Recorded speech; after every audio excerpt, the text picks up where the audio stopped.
Good afternoon, everyone. My name is John Witvliet from the Calvin Institute of Christian Worship, and it's an honor for me to welcome you to this Teacher Scholar panel as part of the 2021 Vital Worship Grants Colloquium. And we say welcome to those of you who are participating live, but also a word of welcome to those of you who may be watching a recording of this session at a later time. We're grateful for your interest and look forward to the discussion today that will unfold. I'm so pleased to be able to introduce leaders of 3 Teacher Scholar Grant projects over the past year.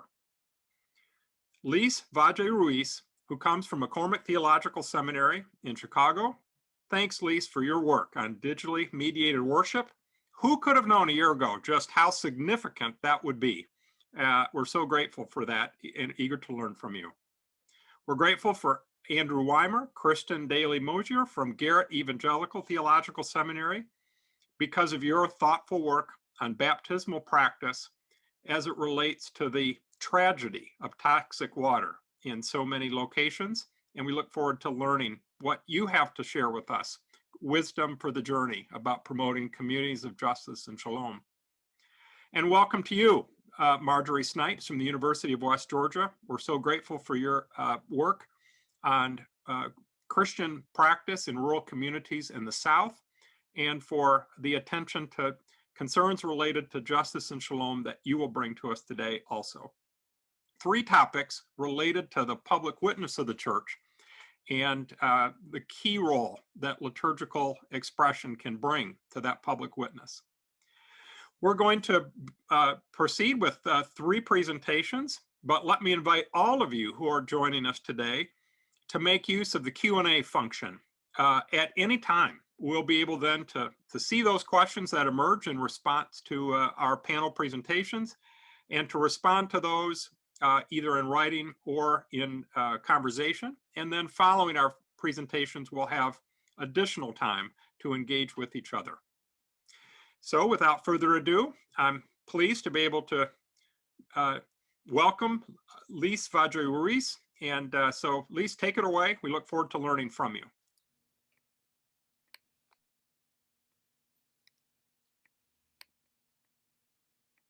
Ready or not, online we went! The Divine Wisdom Festival is a showcase of digitally mediated worship and proclamation practices. When COVID-19 caused a global pandemic, all churches had no choice but to go online to worship. Liturgical theologians have been debating that online worship generates a sense of disembodiment, absence, and passive participation. What does that mean for parishioners then that we have to worship online?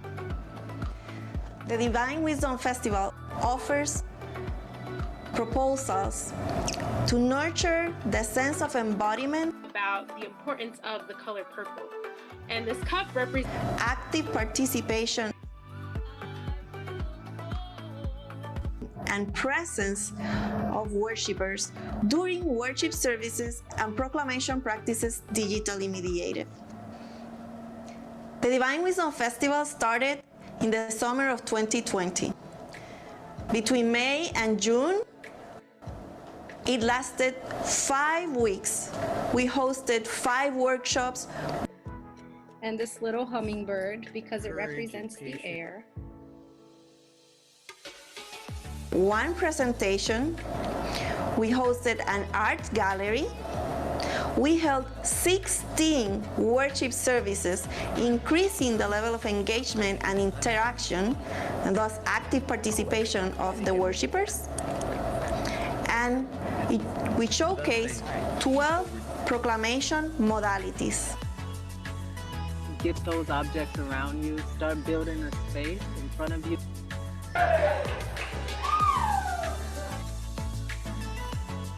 I invite you to unmute yourself.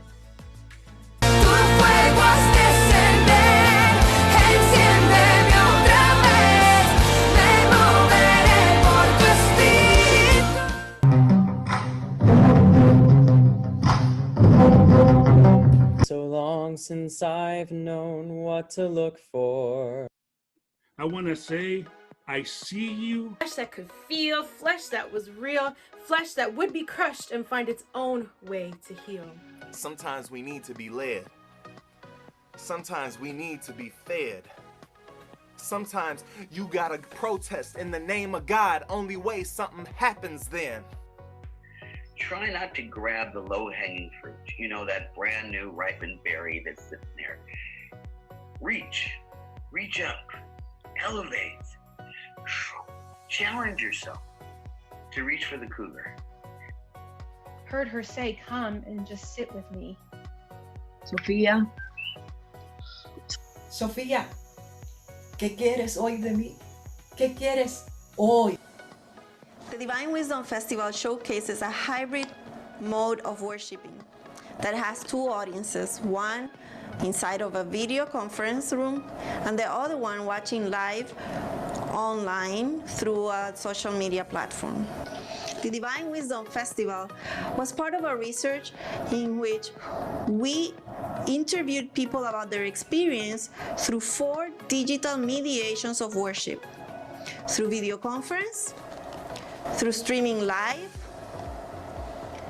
through watching a recording that remains of a live worship service, or getting together to watch the premiere of a completely pre-recorded worship service. The Divine Wisdom Festival models creative ways of doing preaching and worship digitally mediated, more embodied, more participatory, and more interactive. We connected with God and with one another. Join the Divine Wisdom Festival Facebook page. Watch the worship services and educational videos at the Divine Wisdom Festival webpage, which is part of the McCormick Theological Seminary's website. And try these worship services or these worship and proclamation practices because they have been proven by the festival. Ready or not, online we will stay.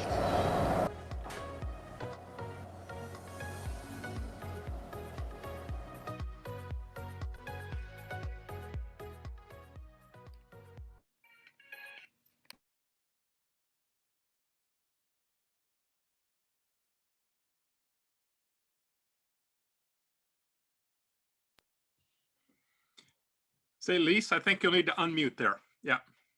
Thank you. Hi, thank you so much for watching this video with me. I typically mute myself when I finish sharing a video because otherwise the next one will come in and everybody will hear it. But thank you very much. That video contains the summary of the project and the research questions. What I am going to do now is to share with you a visual representation of some of the most important findings. And hopefully you noticed in the video that we were looking for the sense of active participation, presence, and embodiment of participants. And this is pretty much what we found. We found that you will see that there are 5 different modalities here. It's because we started with streaming live the worship service happening in the Zoom room. And that pretty quickly proved to not be the best way. We were getting feedback daily, so we quickly switched gears and we started addressing the worship service to both those that were inside of the video conference and outside of the video conference, but watching live on Facebook. So what we found is that the video conference is the one that is the most engaging for participants. What they said was something like, it is easier to be focused. Nobody reported from those that we interviewed, nobody reported that they were in and out of the worship service. No one reported, I needed to focus. Nobody reported distractions, which tend to prevent passive participation. No passive participation was reported. So that one is the most engaging. And then the second 2 ones, more engaging, they were equally engaging for participants, were the watching a live streaming of a video conference intended for both audiences. This is the one that we quickly moved to. This is the hybrid worship service that I mentioned in the video. And I think this one yielded a lot of wisdom that can help us as we move into trimodal ways of worship that are hybrid, with some people in the room physically present and some people watching online. And then the other one that is equally engaging is premiering watching a premiere of a pre-recorded video service, which is the one that we have been using, the modality that we have been using at this conference. And finally, the least engaging of all is watching a recording of a live service that happened in the past. Mostly because it doesn't address the persons directly, the worshipers directly. The watching live streaming of a video conference is not because they reported that they are engaging that we are saying don't do it. It's because this is the only modality that recorded that was that there was no flow, no connection with the divine, which ultimately is the purpose of worship. And so what we found in some is that these three aspects, embodiment, presence, and active participation, are intimately interrelated. We notice that people do not tie presence to their physical presence, but rather to their ability to focus.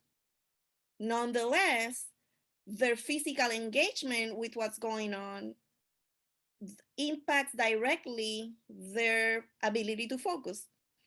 And we also found that the embodied experience that they reported has a lot to do with their thoughts and feelings.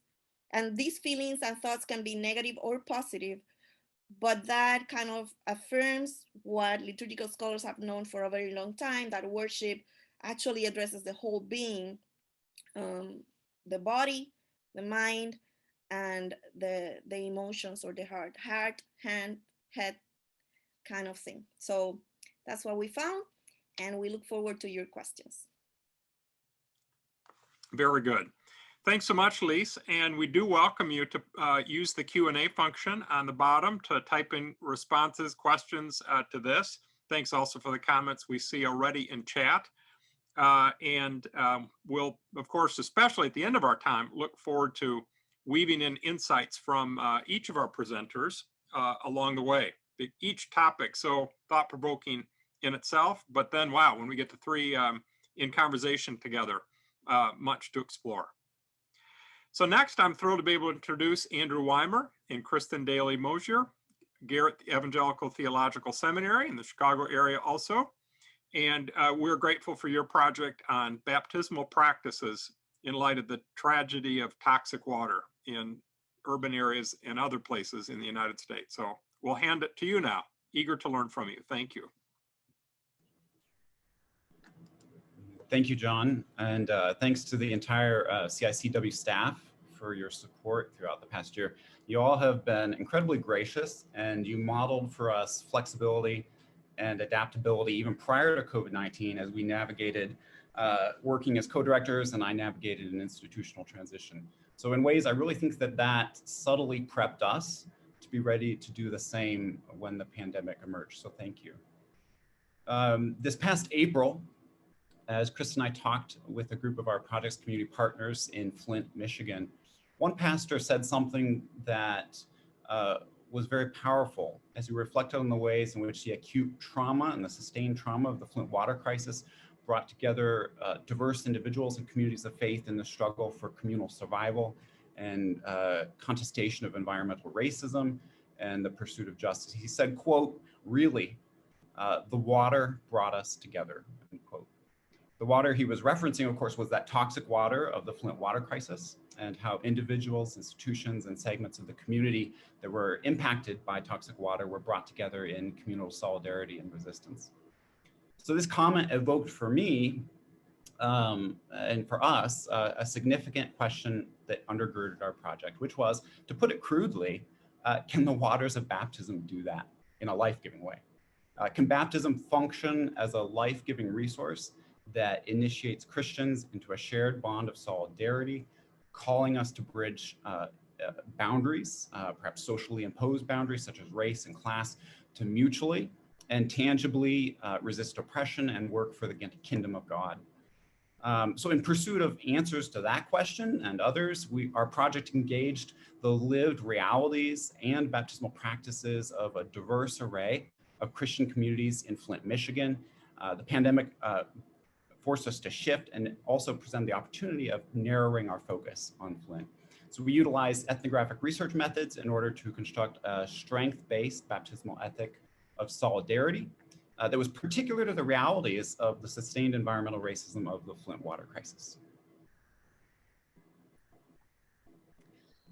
So the day the city of Flint moved from the Detroit water system to the Flint River in 2014 is known as the switch. When the switch happens, with a small ceremony, push of a button, some residents found it ludicrous that the city would choose to do so. They know too much about that river. There's dead bodies and cars in there. There's industrial waste. Many others believed that the government would do its due diligence to make it potable. It became apparent fairly immediately that the city had not. Issues with the water manifested in a variety of ways. Folks told us how families watched their pets falling ill and dying. Children developed sores on their skin. Water from the pipes in one church's sacristy ran yellow-brown. By the time the government agencies took over mass water distribution efforts, the faith community had established best practices and a system of points of distribution throughout the city. Furthermore, they continued to press the city and state to set up additional programs, like one that served homebound individuals and those who can't lift a 50-pound thing of water. So we ordered our project into 3 phases. The first, a broader gathering of information through background research, interviews both in person and over the phone, and a questionnaire, both of which had a modest response rate to be expected.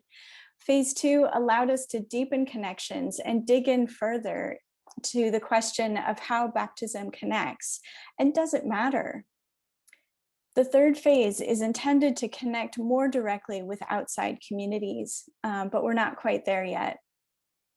What we repeatedly heard in phase 1 of our research was that churches were and are still at the forefront of advocating for the needs of the Flint community. That what happened in Flint was a case of environmental racism. Also, the location matters. Different neighborhoods within Flint itself encountered different waters and varying levels of harm.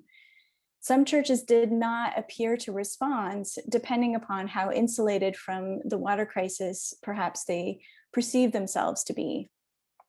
In phase 2 of our research, it involved in-depth conversations with a group of community partners who were clergy members from different denominations, where we asked them to reflect upon their response to the crisis, the values that undergirded that response, the theological and biblical commitments that informed those values, and their own theologies and practices of baptism. The insights that emerged from our conversations form the basis of a baptismal ethic contoured by the themes of justice, anti-racism, community, and connection. What we heard was how being grounded in socially attuned readings of scripture and responsive to the Spirit of God translated to walking out of one's baptismal commitments for the good of the community. As one pastor put it, we acted, we had to. How did the water crisis impact baptismal practices? Downtown churches had their water tested regularly and tended to be declared safe. Smaller fonts and even larger submersion pools were filled with bottled water at times. Some baptisms would take place in sister congregations outside the city. One congregation delayed baptisms altogether. They still have not yet resumed. When asked if clergy would ever consider baptizing in the Flint River itself, the short and quick answer was always no. What we heard was that the layering of the pandemic on top of the water crisis has prompted some clergy to go so far as to rethink their functional or assumed theologies of baptism. As one pastor said, "We laughed at the Methodist Church for so long for sprinkling, asking, is that theological? Is that sound?" When the water runs black out of the faucet, when the congregation can no longer gather to welcome folk into the community, suddenly the pastor's hat becomes the theologian's hat, the activist hat, the community organizer, the justice worker's hat.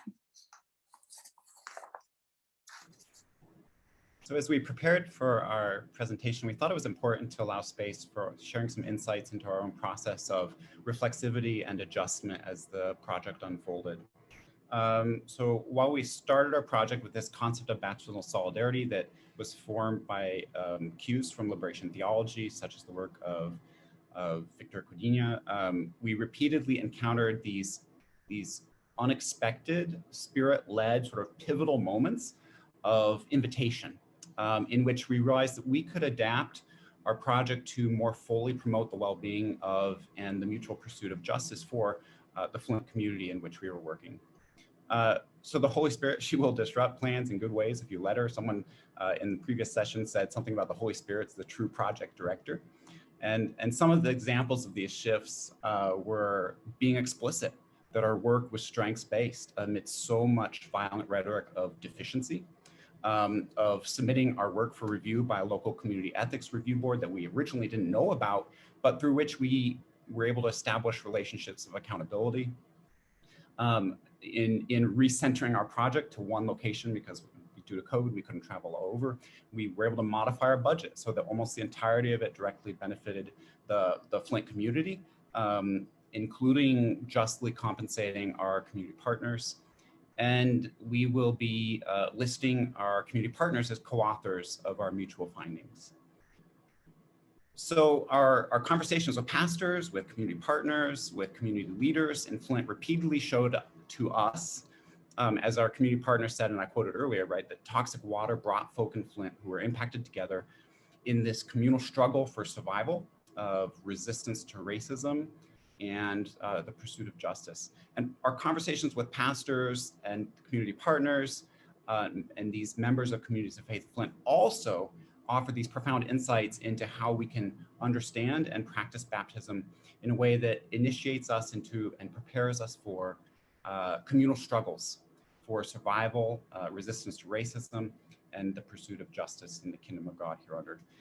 We look forward to sharing these findings in more detail and at greater length in the coming months through publications. So on behalf of Kristen and myself, thank you.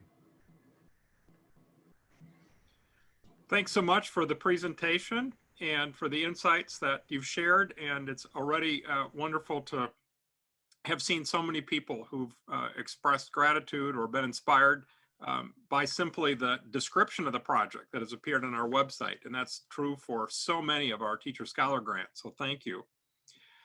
I'll continue to remind everyone to use the Q&A function to write questions that you may have for any of our panelists. And we'll look forward to discussion with all of us together at the end. And now it's a joy for me to introduce Marjorie Snipes from the University of West Georgia, who will take us into understanding emerging practices in a number of rural Southern communities. Marjorie, we're thankful for your work and participation in this program, and we're eager to hear from you. So take it away.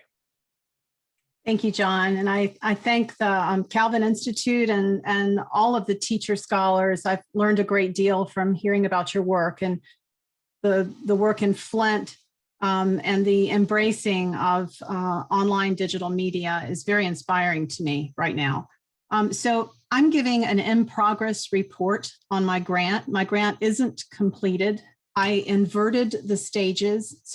So last year we actually celebrated various ecumenical events with a group of churches coming online in Zoom book readings. And we had a contemplative prayer session that we set up.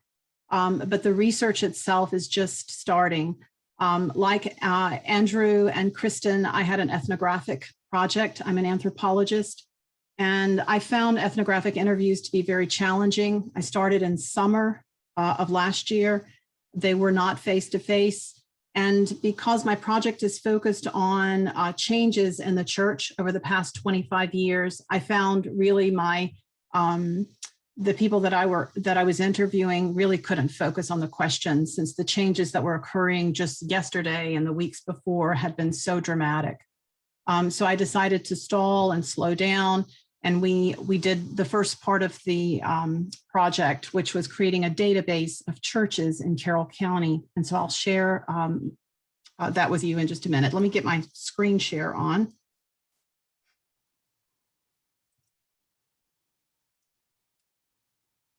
Okay, so my project focuses on how ecumenical change, which I'm using as a term to explain how churches are sharing practices with each other, how ecumenical change has shaped the religious life of Carroll County, Georgia over the past 25 years, specifically within Christian churches.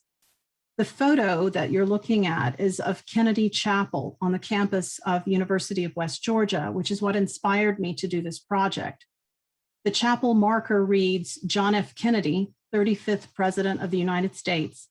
This chapel was originally an Episcopal church and later a Catholic church. It was moved to this site and dedicated by Attorney General Robert F. Kennedy, May 26, 1964. The chapel was built in 1893 as the Episcopal Church in Carrollton. After the Episcopalians moved to another location and constructed a larger church, they sold this chapel to a Catholic congregation in 1953 for $8,500, and then this became the first Catholic church in Carrollton.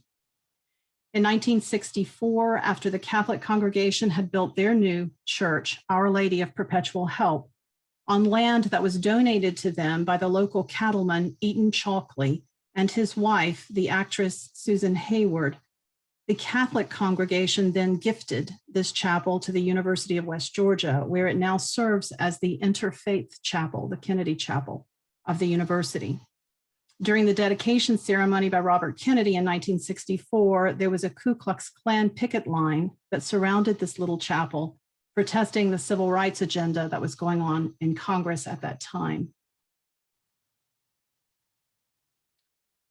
This chapel suggests a history of Christian collaboration and friendship in the county, the value of sacred space and group identity, and growth and change as implicit in the Christian life in our rural county. My own First Baptist Church collaborated in 1873 with members of the African American community to establish another First Baptist Church in Carrollton for their community. Today, there are 2 First Baptist churches in Carrollton, and the congregations continue while we have limited racial diversity. There is some racial diversity in each congregation, and we've continued to collaborate with pulpit exchanges, choir exchanges, and inviting each other to different events. Beyond this, the Carroll County churches, a very large group of them, has a history of working together to serve the community in things such as Open Hands Ministry, which is a food and clothing distribution center, the ARC, which is Advocates for Remarkable Citizens, which supports activities and skills training and adult care for those who are mentally and physically challenged. The Carroll County Soup Kitchen and a Coat and Socks Closet are common projects that churches rotate in supporting for the county. So while this collaboration has been going on and we appear to be interacting with each other a great deal in community service, I'm also aware from informal conversations with community members of how church attendance is steadily declining in many churches, especially smaller, more rural congregations. The question in my project is about the role of ritual in church behavior and how the willingness of the congregation to embrace change affects how well they're navigating congregational challenges today. So I'm asking questions such as, are there ecumenical trends in Carroll County? And if so, how have church rituals and practices been affected by these? Have churches that have experimented or embraced more supple ritual changes, such as changes in teaching materials that are used in the church, versus churches who, in other words, so the question really is, do rituals that are more supple and that change subtly, are they accepted more easily than brittle ritual change, which would be something like introducing a new prayer practice? In our church, that was Lectio Divina that was brought in, and we began to invite other churches to participate. So how does this bode success for the size and the ages that are within a congregation, these ritual changes? And how much are churches sharing with each other? How are we learning these new rituals? So last summer, when I realized the interviews weren't going to go forward the way I had thought, I began, along with a graduate student in psychology, we began working on a mapping project of churches in Carroll County. This was a massive project. It was much larger than I had anticipated. We have a database now of almost 200 pages with information on the churches in the county. The population of Carroll County as of the 2019 census was 119,922 people, and there are 248 churches serving that population. The breakdown we found really surprised me. I've lived in Carroll County for 23 years teaching at the university, and I really had almost no awareness of the diversity that is there. There were 71 churches that we've placed in the category of non-denominational or interdenominational or unknown. So these are churches that I am interested in following up on. There are 88 churches that identified as Baptist. Some were Southern Baptist, Primitive Baptist, Cooperative Baptist, Independent, and there's a full Gospel Baptist church. 25 churches are Methodist, including United Methodist and Independent. 18 churches identify as Church of God, 1 from Nigeria, and 7 are Apostolic Pentecostal churches. 9 churches are Church of Christ. And then on the chart, I've identified as other, a real diversity of groups. There are 5 churches identified as Holiness, 5 Deliverance churches, 4 Presbyterian, 3 Seventh-day Adventist, 2 Jehovah's Witness, 2 Assemblies of God, 1 Episcopal, 1 Catholic, 1 Lutheran, 1 Temperance Church, 1 Society of Friends, and 1 Mormon. 11 of the congregations self-identify as Hispanic. 1 congregation identifies as Nigerian. 3 are satellite churches of larger regional congregations, and 2 are what we would call mega churches. So these are early takeaways just from this huge map project. We drove around churches, we took pictures, we studied websites and any kind of material that was available, Facebook pages, anything on the church, and have developed a database with as much history and current up-to-date information about the church that is available. And some of the early takeaways that are just really, they stand out from the database is the significance of Christianity and the Christian congregations in the history and life of Carroll County, the deep intimacy of community and faith and the importance that these have in people's lives, the evolving diversity in denominational worship, the importance of the ethnic character to rural churches. There's a clustering by race and ethnicity, and the embeddedness of community of service. So the churches continue working together today. So this is some of the work that I'm doing. I wish I had more final information to present, but I felt it was best to try to maintain the original purpose of the grant and understand change over time. And so this is where we'll be doing interviews this fall, and I'll be working with 1 undergraduate student this fall, actually, following up on representative samples of this enormous diversity that we see. I want to thank again Calvin for being so kind about being flexible with us. It was much appreciated, and thank you. I'm open for any questions you may have. Very good.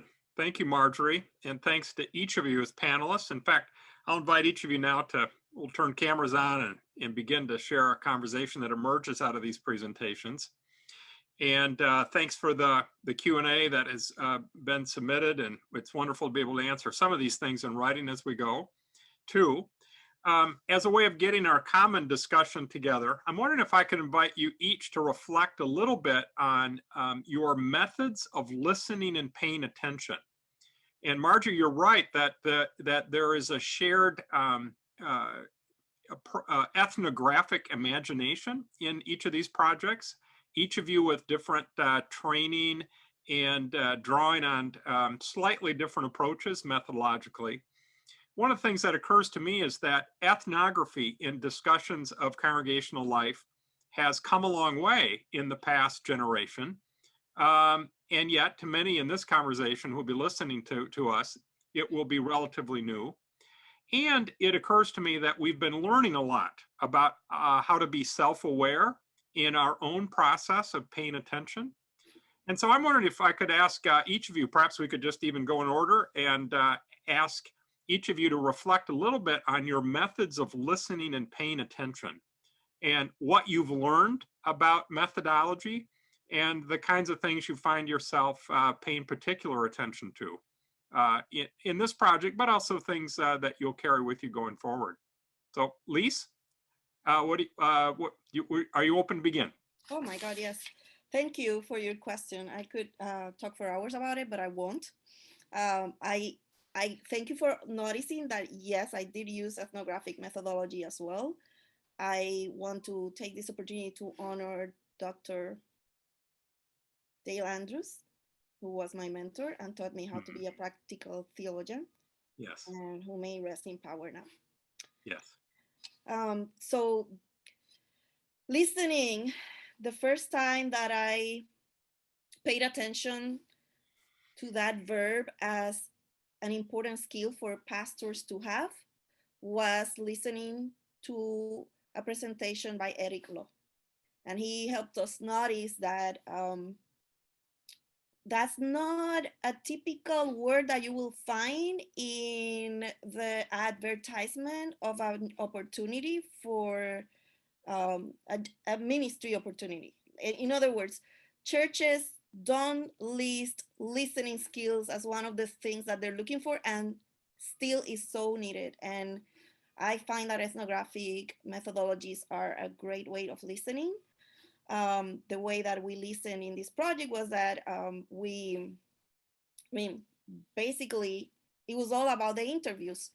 And the other way that I hope you caught in which we listen was to not only oh, I hear you, but actually doing something about what we heard you say.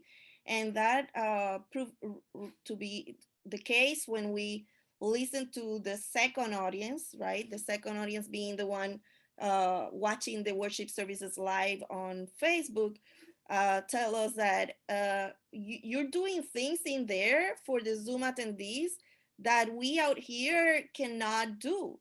And we are here. And the only reason they were staying is because they were gonna be interviewed later, but be real, in real life, any given person is not gonna stay. They're just gonna okay, this is not for me, I'm leaving. So we showed that we listened to our interviewees by immediately, the next day kind of thing, adapting our ways of worshiping based on what they were telling us.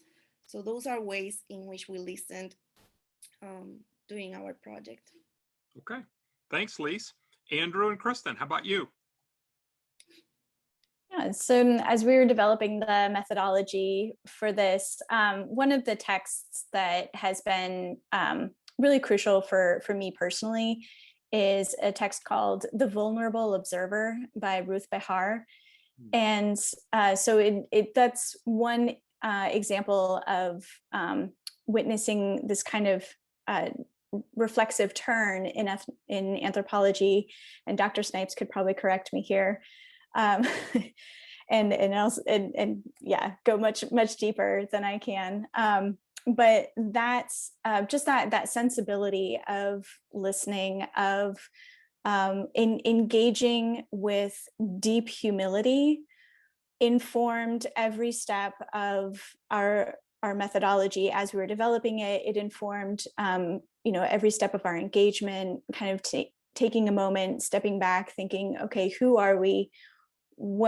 How are we entering a space, either a phone call or an clergy person's office, masked, it was, during pandemic, and just recognizing that we are outsiders and we are learners. And so that basically became the substrate of how we entered those conversations. I could just add, after Kristen, first of all, I really appreciated being partners in this project, so that Kristen has some expertise in ethnography that I don't have, and so working together was very valuable and fruitful. And I think that one of the dimensions of listening was we kept listening. So we recorded our interviews, we transcribed those, and so repeatedly going through and revisiting. And there's too much in our conversations with folk to get at once and to really sit with these. And then where we're struggling now, the good struggle that is writing, is trying to not jump to construction too fast, but to craft the products that are emerging out of this, to invite the listener, the readers, also to be listeners, and to focus in on the experiences and the wisdom, the insights of the people that we were listening to as well. Very good. Thank you. Thank you. Marjorie, how about you?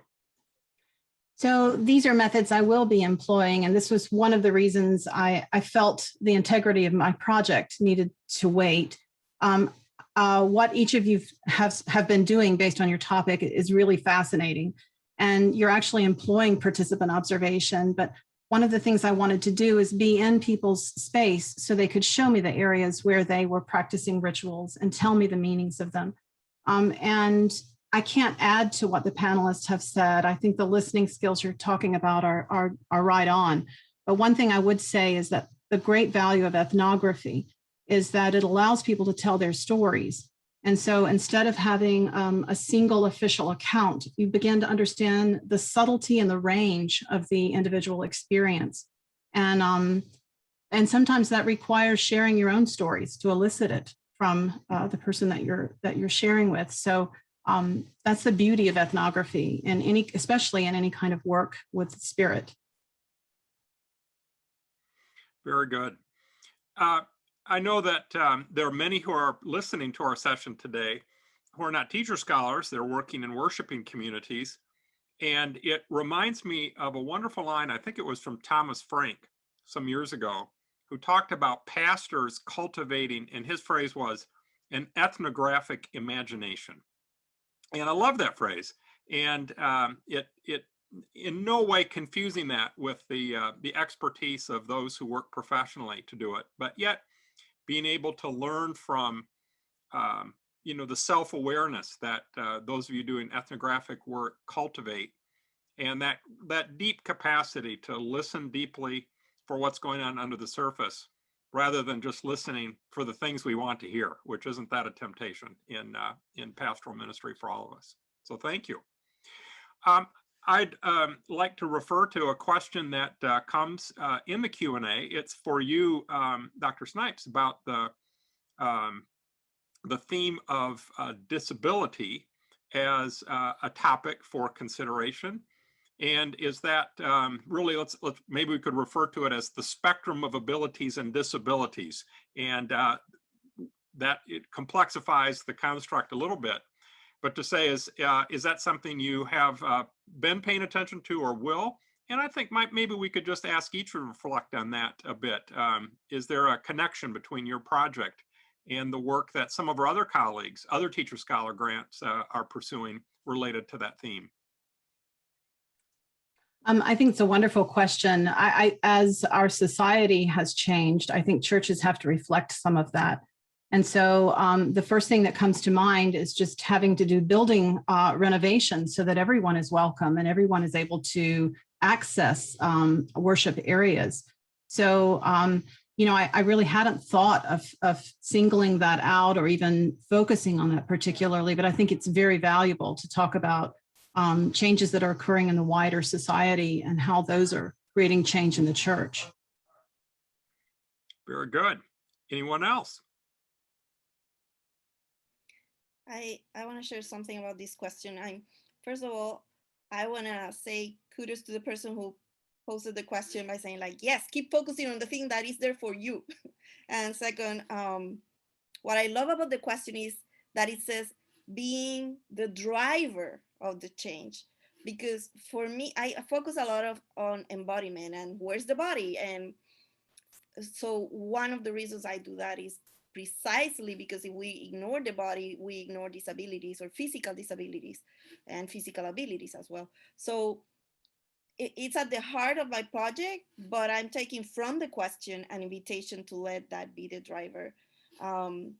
In women gender studies, I learn about universal design, which for post-colonial and decolonial thinkers such as me is like, just hearing the word universal is like, no, but listen, let's take a deep breath and listen closely. What it means, I more tightly to a dictum that I learned in law school about whoever can do, I'm translating here, whoever can do the more can do the least. So if we create a world that is designed not for the universal human that we have come to know, but for each possible disability, then everyone will be able to live in this space comfortably. And I would like for that vision and value to be what guides the changes we do at several levels around worship, you know, starting with the physical aspect of it, but also other ways of being church, other ways of being people. And the reason why I wanted to speak is because the question that was posed to me, is there something in writing? Well, I struggle with the notion of disability, especially invisible disabilities. I am a person who lives with depression, and depression is not protected by ADA, by ADA, because you can find pills, and as long as you're taking the pills, you'll be fine. So it's not a disability, it's not protected. And I learned this the hard way when I was going through school, doctoral degree, and I couldn't do my work, but I didn't have any other resource than to wait 6 to 8 weeks for the new medication to kick in. And that is totally related with why there are no written resources for yet. I mean, I will comply with the rules of the academy because I'm in a tenure track job. Okay, I have to do that. Eventually I will. But just 1 month into the pandemic, I knew that I could not write. And part of the thing that happens when people are traumatized, and the pandemic could do that for some vulnerable populations, is that it shatters our ways of thinking and seeing the world in ways that we cannot articulate logically with words. And so, but I noticed that I was doing well with speaking. And so that's why I chose that my artifacts would be videos, because I knew I could do those well during the time period of which was only 1 year of the grant. So I wanted to name that. And I also want to name the fact that ethnographic approaches have been used against my ancestors and people like me still to this day in ways that are not cool, to kind of erase our ways of being, the body being one of them, communicating through the body being one of them, and try us, as the academy is still doing to me, to move us to, yes, you can communicate that way, but the better way, the superior way is through words and through written words at that. So I wanted to name all of those things and put that in conversation with what is ability, what is disability, and what is visible and invisible disabilities. Thank you, Lise. Thank you very much. Andrew and Kristen. So what comes to mind for me is thinking about and reflecting on what we heard from a number of clergy who are deeply concerned with the impact of lead poisoning on the littlest ones in Flint. And so they described some of the work that they were doing, in near term, in terms of like educating teachers what to look for in the classroom. So it's that, I think that's how it starts to emerge, not so much in a strictly theological context, but the notions of solidarity, of care for community, the ethic of responding in the crisis that we heard, and that start, that's it becomes all encompassing as the ripple effect continues to play out. Like, as one of our clergy members said, Flint is still broken, and the clergy are attempting to adapt and respond and look out for whose bodies are not in the room, whose bodies are still impacted. And so we don't necessarily have like a direct connection to the conversation, but that's, I think, in reflecting on what we heard, we certainly heard individual clergy members expressing deep concern for all of the bodies. Indeed. Well, thank you. Andrew, do you want to add any word to this theme?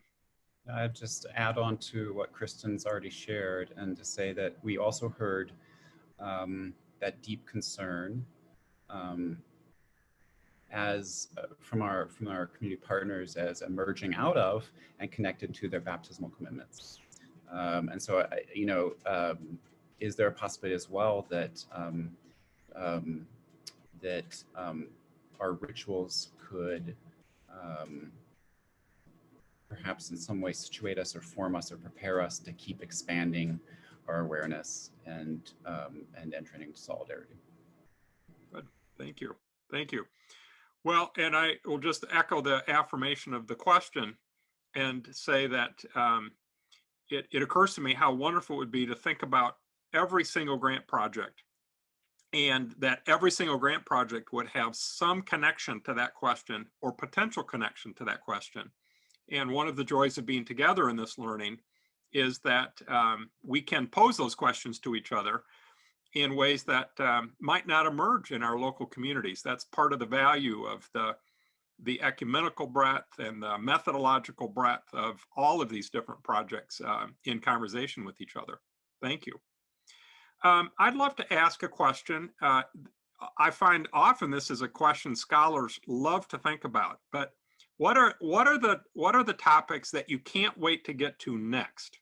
So in other words, the things that in thinking about this project, now it might be phase 2 or 3 or 4 of something that you've begun in this project or continued, or it might be a thought you've begun to have about something else.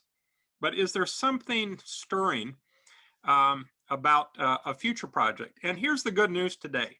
You don't have to do the project today or even write about it. All you have to do is just sort of name how much it could be good to get to it if that ends up working out. But is there anything about the future that all of this has prompted you to consider or think about? Any takers on that one? Lise? Yes. Well, yesterday you said something that made me go like, oh, that would be lovely. The idea of having a retreat with worship leaders who get to experience in their bodies all of this range of worship services that we researched. And I would add others that I learned during the pandemic from our siblings in Latin America and from our siblings who are in poorer communities in the United States, such as like old school driving to somebody's house and dropping a paper in front of their door. The liturgy is there, have the worship service because we cannot call one another. Yeah. Or join to the internet, to a video conference, to WhatsApp, and just audio and all of those things. So that would be lovely. The one that has been kind of like brewing inside of my heart is connecting two lines of worship of research, which is I've been doing a lot of research for years on trauma and how it impacts worship, and how can weekly worship can help people heal, but also how do our healing rituals should change because of what we know now on trauma theory. So what if I combine that with this research and can come up with some sort of model or range of models for trauma-informed, digitally mediated worship? Okay. Wonderful. Thank you. Others?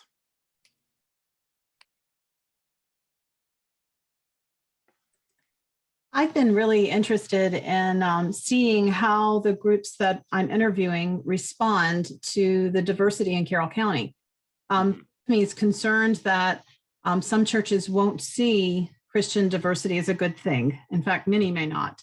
But there is something about feeling that you're part of a huge movement. And the database that we did had me incredibly excited and inspired on the role of the Christian community at large, the pan-Christian community in the county. So I'm very interested in following up after we do our interviews and understand Carroll County more to see if it's representative of this area of the South, or if there's something very specific about this county. So I think mine has been more digging into history as I've read more about these churches, and I'm interested in seeing how people flesh that out in their stories about their Christian commitment. That's wonderful. And it reminds me, Marjorie, of a major study that was conducted at our home county here in Michigan, Kent County. Center for Social Research at Calvin University was involved in this, and this a project of conducting a census of every congregation in the county. And to your point, the simply describing how many congregations to people in the county almost always challenged what we think or thought at the time was the case. It really challenged us. And the ARDA database also does that. It's fascinating to drop in that database and type any county in the United States and see what it says about the religious demographics. And almost everyone has their mind changed. It's just, it seems to me, in such different directions, depending on where we're coming from. And so someday someone's got to do an ethnographic study of people paying attention to data about their county and the ways in which their mind is changed, and then what they do with it. So, and part of the fun of these sessions is we can come up with ideas like this all day long for things that actually, really will help us pay deeper attention. So thank you. That website is ARDA, and someone can probably come up with a link and drop it in the chat, but a very comprehensive website and of data that's there. So thank you. Kristen and Andrew, any future dreams that you want to name briefly? We have so much data we're still going through. I think our future dream is just taking it one step at a time. Yeah, that's a very prudent answer. I appreciate it very much. And really, each of these projects has so many different layers to pursue. So, and that matter of paying especially deep attention, it does require patience, and what an important dimension of that. Are there any questions, Lise, Andrew, Kristen, Marjorie, that you'd have for each other, or other themes that you'd like to explore together this afternoon? I have a question for Lise. When I saw all the wonderful diverse forms of worship that you were including in the video, I wondered, did you find that people were reluctant to engage in certain types? Did you notice any kind of pattern?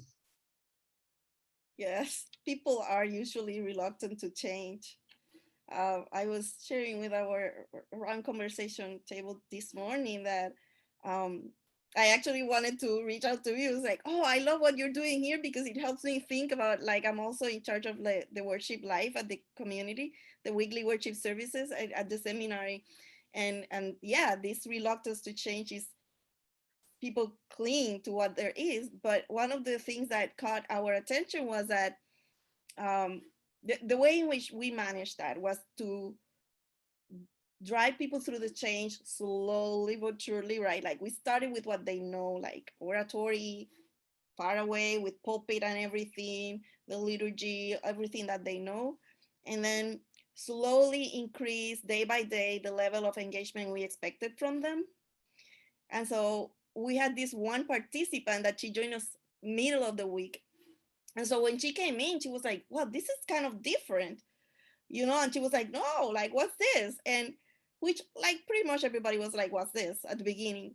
But because she started at the beginning, when she went back to start over, and between the 7th worship service, she then the next day experienced the number 1. So for it was kind of like a turn back. And then that day she was like, well, what happened? Like, you just took me to heaven in such a way. I was like, and now we're back. Like for her, the journey was different. But her experience proved to us that even though people are reluctant to change, it is kind of easy for humans to get used to a new thing, and get clinched to that one new thing to the point that we find odd that thing that we left behind. So that's one of that's my answer for you, is this like little snippet of the story that happened.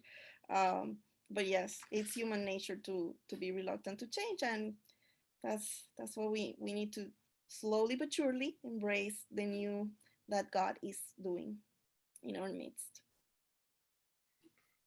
Very good. Thank you. Any other topics or themes that you'd like to name? And participants, we continue to welcome your questions here.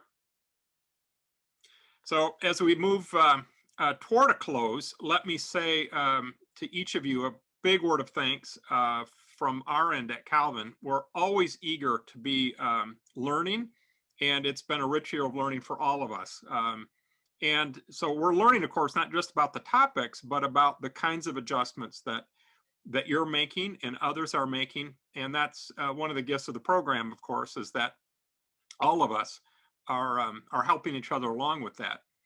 We are also grateful to celebrate all of the connections between teacher scholars and worshiping communities. And one of our concerns over the years has been the gap that sometimes emerges between teacher scholars, sometimes who teach about church life and even prepare leaders for the church, but nevertheless gaps that can emerge. And it hurts us both ways. Congregations don't benefit from the learning, from the probing questions, from the discoveries that are possible. And teacher scholars sometimes really experience that gap also and miss all of the wisdom embedded in congregations. And so on behalf of all of us at the Worship Institute, we want to say thanks to everyone who has been attending this session, and also those who are going to be listening to the recording of this, many of whom are in worshiping communities and are really practicing the art, so to speak, of drawing on expertise from teacher scholars and learning how to do that, and then take those insights and weave them into the fabric of their community life. And to say thanks to each of you, each of the 4 of you, and many other teacher scholars whose projects have been listening attentively, articulating key themes and wisdom over time, and then participating in that ongoing learning. And when that collaboration, continues and we start breaking down those barriers, some amazing things can happen, and we're excited for the ways that each of you are participating in that. So with that, we'll be drawing this session to a close. Our Vital Worship Grants event will continue at 3 o'clock with our closing plenary. Meanwhile, can I invite all of us to say a word of thanks to today's panelists? We're so grateful, and may God bless you all. Thank you.